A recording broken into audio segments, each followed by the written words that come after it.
I want some black-eyed peas, I want some mustard greens, I want some corn pone on the side. I want my chicken fried with a golden hide. Ah! San Antone, when I was a kid, had locket, and inside was a picture Davy Crockett. I know a gal named Ann that lives in Texarkana, loves a boy in Arkansas. But when they take a ride, it's on the Texas side. Ah! San Antone. Okay guys, so as you can see, I've been to the farmer's market. I picked up some jalapenos. I picked up some spices, which they say these are supposed to be like really potent and have a lot of flavor than like other soft spices you can get at Walmart. So I got black pepper, I got chili powder and cumin. So I'm excited to try those. They said you don't need very much of them. I picked up some green peppers. I picked up some local honey. And also picked up some eggs. So the eggs are like $2 a dozen, and they're fresh farm eggs, you know, so that's a pretty good deal. When, you know, you go to Walmart and for organic eggs, you pay like $4 or $5. So this is a good deal. But I picked up some tomatoes and an onion, 2 onions actually, a red and a yellow.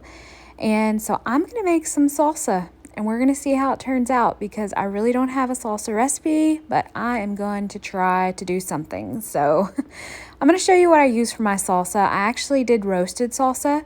So I have 3 jalapenos, 2 green peppers, 3 tomatoes, a yellow onion, and I thought that I might use a purple onion too, but I didn't wind up using that. I just used 1 yellow onion, and I also used some garlic. But I just used store-bought garlic. They didn't actually have any garlic out at the farmer's market. So if they would have had that, I probably would have bought it and used fresh garlic. But this is good enough. So I have this always in my fridge. It's just already minced garlic that you can buy at the grocery store. And I use it a lot. So it's a good option. And then, like I said, I did wind up using the purple onion. So I'm going to use that for tacos later. But this is all the ingredients you need for roasted salsa, and I did make one mistake, but it is a very easy, fixable thing, and I'm going to tell you what you should do that I didn't do, and then this salsa will be absolutely perfect. You won't need to do anything else to it. This makes a blender full of salsa. It was the perfect amount, so everything I have here, except for the purple onion, which is not in this frame, is all you need for salsa. And all I used was salt. So I'm sure you could use other spices if you want, but I just used about a tablespoon of salt, and it has so much flavor. And you get like a sweet, like kind of smoky flavor when you roast these vegetables. So I just started off by cutting up my tomatoes, and so you're going to roast this on a very large sheet pan. So you don't have to like dice up these tomatoes or vegetables really. You just want to cut them, and you want to put them so that it's facing up when you put it on the sheet pan. So like just like I have it on the cutting board, that's how you're going to put them on the sheet pan, and you're going to roast these in the oven. And I will have the recipe down below so you know like the temperature and time and all that. So it's so easy.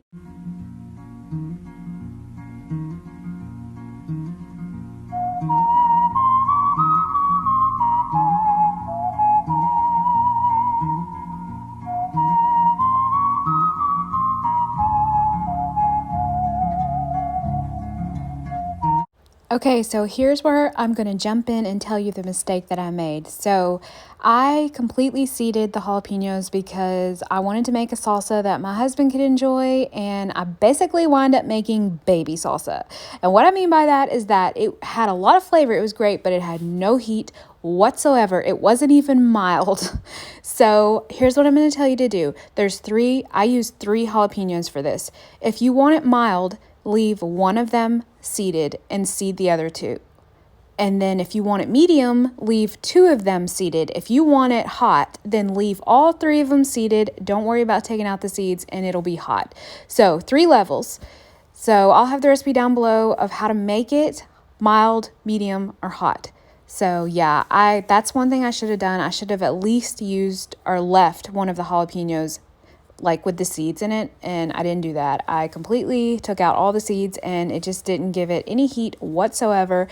And I feel like that it needed like a little bit of heat. And even my husband was like, you could have probably left the seeds in one of the jalapenos. But anyway, so this is what it looks like when you're done, and this is how you're supposed to put it on the sheet pan. And then you're going to roast it, and this is what it looks like when it is done.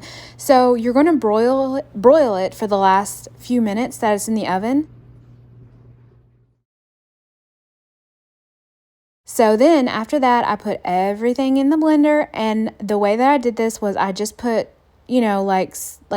like a little bit in at a time. Like I didn't shove everything in the blender because it is not going to blend like really good like that. So you don't want to like just throw everything in there unless you have an amazing blender. I don't. Mine's old fashioned. It's just like I've had it for a million years. So I didn't do that. I just had to get some liquid going. So the first initial blend, like I kind of had to like get it going. And once I did that, it just blended up so good after that. So as you can see here, like I had a little bit of like, I had to like shake it and get it going. But it did, start to blend up. I just had to get it moving. And as you can see, it's going to blend up nicely. And then I just kept adding a little bit at a time. And it really turned out so good. And like I said, I just added about a tablespoon of salt. So if I had just left the jalapenos seeded, it would have been absolutely perfect.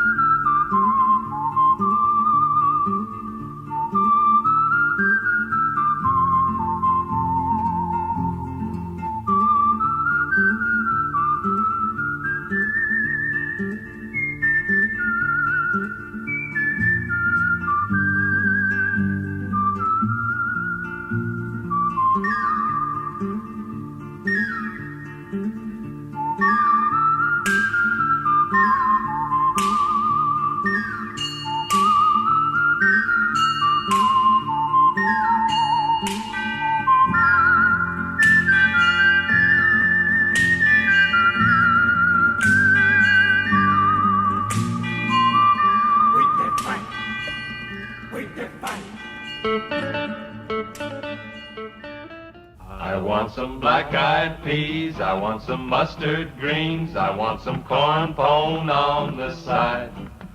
I want my chicken fried with a golden hide.